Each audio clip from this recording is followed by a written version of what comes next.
Welcome to case-based learning of cardiac MRI on mricardiac.com. 43-year-old male presented with dizziness, palpitation, and chest discomfort. 2D echocardiography revealed mitral valve prolapse. Other lab investigations within normal limits. So as we see over here on the 2D echo images, along with mitral annular prolapse, there is also annular disjunction. Basically, this leads to separation of the LV myocardium from the mitral valve annulus. These are Doppler images which showed spiked systolic lateral mitral annular velocities. And this arrow peak is suggestive of Pickelhop sign, which is classically described in this mitral annular disjunction. These are MR images, which again shows the mitral annular disjunction as we see over here. So this is separation of LV myocardium, which is seen from the mitral valve annulus. But also note the incurling of the myocardium, which happens over here. And there is also some amount of free mitral regurgitation along with mitral valve prolapse. So there is moderate mitral regurgitation can be seen. These are still images. This is how a mitral valve prolapse will look on cardiac MR. More than 5 millimeter distance from the mitral valve annulus is suggestive of mitral valve prolapse.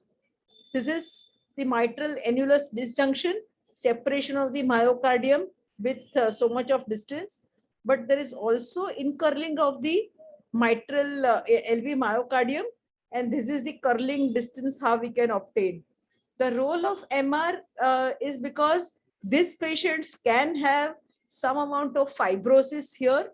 This has to be checked on the LG images, and this is how the reason where this could be a arrhythmic substrate.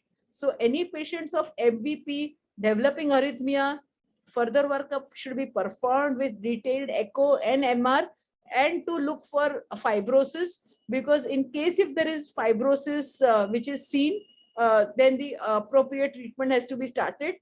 The quantification of MR can also be performed on cardiac MR, using the stroke volume as well as the aorta flow.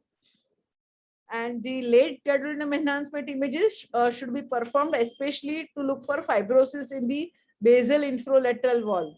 So this is a patient of mitral valve prolapse with mitral annulus disjunction. This entity results into arrhythmia. So it is also called as arrhythmic mitral valve prolapse. So there is, this is the mitral annulus disjunction, and the classical features as we have seen are mitral valve curling, some atrophy of basal inferior LV wall, and there could be replacement fibrosis in the basal inferior or papillary muscles, and this could be the cause of arrhythmia. So MVP related sudden cardiac death, these are the risk factors as we see over here. Whenever there is moderate to severe mitral regurgitation or the ejection fraction which is reduced, or other factors could be along with flail leaflets present with left atrial dilatation and atrial fibrillation. Because of mitral annulus disjunction, there could be myocardial curling, which can further leads to traction and myocardial stretch. So all these features have to be looked in detail. Similar concepts can also be found in our book, Cardiac MRI Simplified. Please write any feedback or suggestion to info@mricardiac.com. Thank you.